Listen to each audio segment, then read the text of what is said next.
नमस्कार शेतकरी मित्रांनो, कशा आहात तुम्ही? तर शेतकरी मित्रांनो, आज आपण हवामानाविषयी अपडेट घेणार आहोत की जुलै महिन्यामध्ये पावसाचे प्रमाण कशा पद्धतीने राहणार आहे।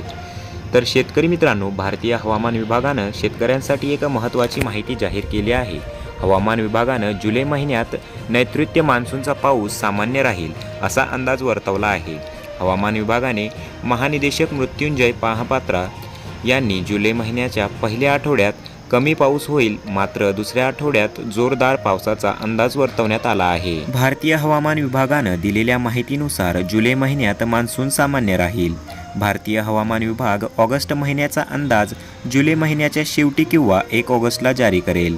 नैऋत्य मोसमी वारे म्हणजे मान्सूनचा पाऊस हरियाणा, पंजाब, दिल्ली, पश्चिम राजस्थान आणि पश्चिम उत्तर प्रदेशातील काही भागात अद्यापही पोहोचलेला नाही। या भागात मान्सून पोहोचण्यासाठी अनुकूल परिस्थिती नाही। 8 जुलैनंतर मान्सून पुन्हा सक्रिय। भारतात मान्सूनचा पाऊस 2 दिवस उशिरा दाखल झाला, त्यानंतर मान्सूननं गती पकडली होती। पुढील 7 ते 10 दिवसात मान्सून देशातील विविध भागात पोहोचला, त्यानंतर मान्सूनचा जोर ओसरला।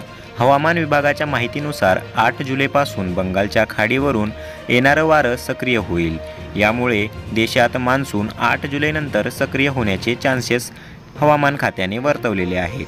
30 जूनपर्यंतचे राज्यातील पावसाचे चित्र। राज्यात मान्सून सक्रिय झाल्यापासून सातारा, कोल्हापूर, मुंबई, जालना, परभणीमध्ये सर्वाधिक पाऊस झाला असल्याची माहिती हवामान विभागानं दिली आहे। तर सर्वात कमी पाऊस अकोला, धुळे आणि नंदुरबार या जिल्ह्यांमध्ये झाला आहे।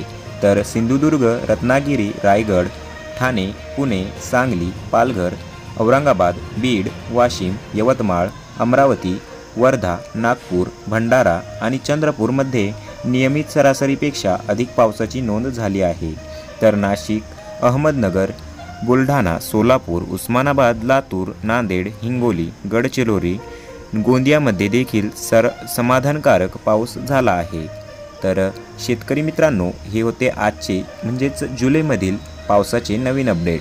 तर तुम्हाला हे नवीन अपडेट कसे वाटले ते कमेंट करून नक्की सांगा आणि ह्या व्हिडिओला एक लाईक करून तुमच्या मित्रांपर्यंत नक्की शेअर करा। धन्यवाद।